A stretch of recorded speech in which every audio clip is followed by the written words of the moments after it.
اشرف غني ولې ابوظبي ته سفر وکړ؟ د ابوظبي سفر ګټې څه وې افغانانو ته؟ کومې لاسته راوړنې له ځان سره لري؟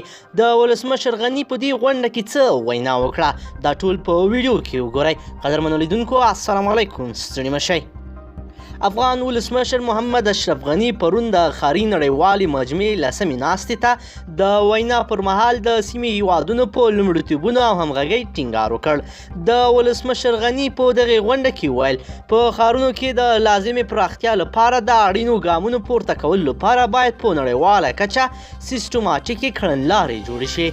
ولسمشر غني د وینا پر مهال په ټینګار سره ویل د اقلیم بدلون ته په پام تر 2050 کال پورې باید د احتمالي ګواښونو مبارزې ته چمتووالی ونیول شي.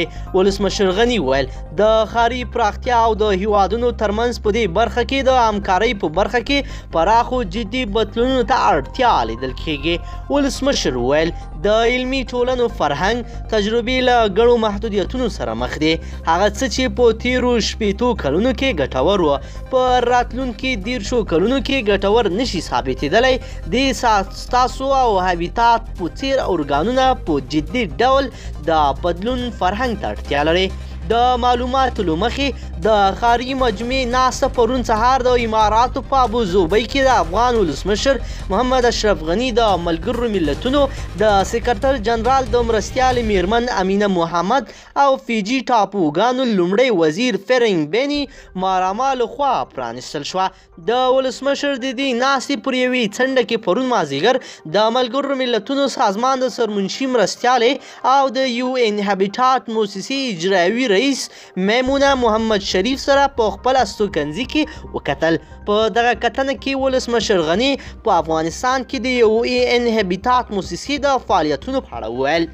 د دغې ادارې فعالیتونه زموږ د ښاري اړتیاو او لومړیتوبونو سره همغږي نه دي او موږ په افغانستان کې د یو ان هابیټات د فعالیتونو د اصلاح غوښتونکي یو.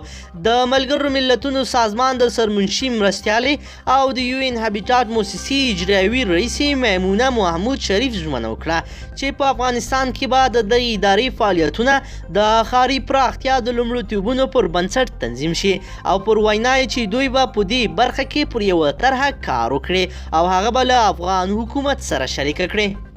قدرمنو لیدونکو که چیرې غواړئ چې ورته تازه او مهمو پیښو څخه ځان ډېر ژر او په لنډو کې خبر کړئ زموږ چینل سره ضرور سبسکرایب کړئ، ویډیو سره حتما لایک کړئ. تر بل ویډیو مو په لوی رب سپارم.